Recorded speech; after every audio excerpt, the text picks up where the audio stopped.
Shotos are among some of the most iconic group of characters in all of video games and not specifically fighting games. Recently I made a video where I was talking about 2XKO now that the game have entered early access, and I was talking about my thoughts on it, and one thing I talked about was the roster selection, and I was kinda surprised that the game does not have a Shoto-like character. Right? Because when I personally try a new fighting game, something that I am trying to learn, I haven't played before, I gravitate towards the standard Shoto-like characters. I'm talking about characters like Kai from Guilty Gear Strive, Jago in Killer Instinct. These are usually like really good characters to introduce you to this new world, this new fighting game, these new mechanics.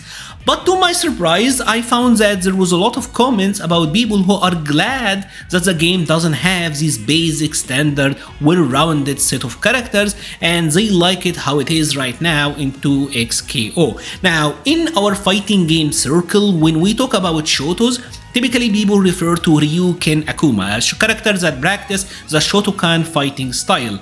And yes, this is by definition the Shotos. What I mean in what I was saying is I'm talking about standard characters. I'm talking about the characters that will introduce you to the game, the basic guys, and these are everywhere, even in other games that are not just fighting games. If you play Overwatch, there is Soldier 76. If you're playing Marvel Rivals, there is Punisher. There was always this one very basic introductory character that will just get you accustomed to the mechanics. And even in fighting games, like for a game like King of Fighters, you got Ayori, Kyo, Terry, they are pretty much Shotos. In Street Fighter itself, you can say that Luke is a Shoto. He is the standard character, the one that introduced you to the game. And even like in Street Fighter 5, we could debate that Mikali was like a Shoto in that game because he was the character that gets you accustomed to all of the mechanics. And I really understand why some folks would be against these sort of characters existing, because they are very popular.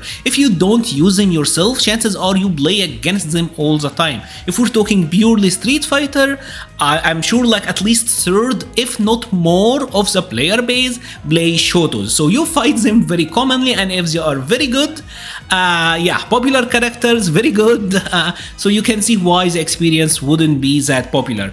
But I also think they are a necessary evil. Now, if we're talking a new game, say like for example a game like Marvel Tokon that is just about to come out, chances are the developers are gonna make some of the flagship characters a standard Shotokan-like characters. For example, in Marvel Tokon, it says that Captain America is that basic character. In Dragon Ball Z, it will be Goku. They expect a lot of the fans, a lot of the casual fans are gonna try out the game, so obviously they wanna make the popular characters easy to pick up and introductory to the game and its mechanics. There is a reason that when asked, most people, I would not say most because that's an exaggeration, but it's not uncommon to hear people say, if you're trying Street Fighter, try Ryu. That's something, that's a sentiment that you're gonna hear a lot. And the main reason for this is that Ryu will teach you a lot about the game. You can start any fighting game with whatever character. Say that we're taking Street Fighter 6 as an example, right? If I try to play Street Fighter 6 and I looked at the roster and I'm like, Zangief looks really interesting, Zangief looks really fun, I'm gonna start Street Fighter 6 with Zangief, which is a totally valid thing. My personal advice is start with who you like, right? But say that you started the game with Zangief. Zangief doesn't really play Street Fighter the way the other characters do, because once he gets close, he has the threat of the SPD, and a big part of playing Zangief is how you get into the position where you can enforce that SPD mix-up, the guessing game of the command grab. You learn a ton about the grappler mindset, what you need to do, playing it slow, etc, etc, etc. But this is a skill set that will take you far with Zangief, but it doesn't necessarily translate with many of the other characters. And that's why typically people recommend going for the standard introductory characters. What do you guys think? They're convinced? I hope so. If you like the video but you haven't subscribed yet, please consider subscribing. Over 70% of my viewers aren't, so you get to see more of me and my friends, the EX-Men. And yes, like in my canon, Magneto is I recruited him. excuse the silliness and enjoy the rest of your video. If you're playing Luke, for example, you get to interact with crouching medium kick drive rush, you get to interact with throw loops, you get to interact with DP anti-airs, you get to kind of have like a fireball game, you get to interact with drive rushes into baits, you get to interact with many different aspects like using the crouching medium punch for pressure. You get to interact with so many aspects of the game that playing Luke will inherently make you better at a bunch of other characters in the game, right?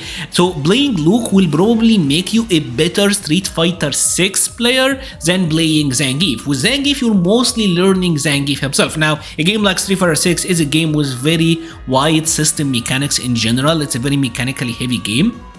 But that concept still apply. When I tried a game like Killer Instinct, why did I play Jago? Because I wanted a character that just functions, that I feel comfortable with jumping from another game, and then I can focus on learning the combo system, I could focus on learning about the breakers, counter breakers, all of the little minutiae, all of the little details of that game without having to learn a lot about my individual character's toolkit.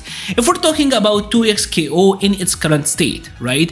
There is probably Darius, which is probably like the most standard character of the bunch, but everyone else, they have a gimmick. If you're trying a character like Vi, there is a very good chance that I see these dudes on YouTube or Twitter doing electrics, I'm gonna focus on that, and you're just trying to focus on that and not really learning the game, right? The same with a character like Blitzcrank, which is pretty much like an assist and a command grab, but you're not really getting to learn all of the game have to offer because you're focusing on the individual toolkit of said characters, right? Now, I got another comment that anime games doesn't have shotos.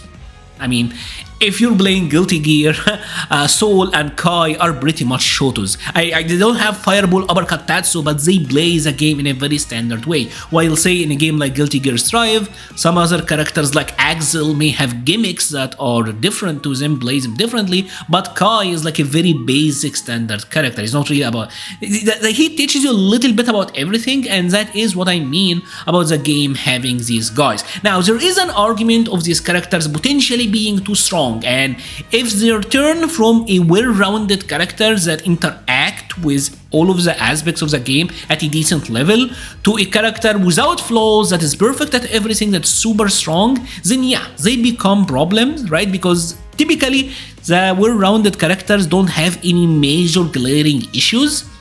And that is another topic, like how powerful should Shotos be in any fighting game, but I feel like that's a discussion for another time, right? I feel like Street Fighter 6, because Shotos have been so powerful for so long, people are starting to kind of get annoyed at that playstyle because, like I said, they're very popular, but in general, I do think this is a selection of characters that is needed, right? I personally think so, and there's a reason that all fighting games had standard Shoto-like characters in all of them. Anyways, what are your thoughts?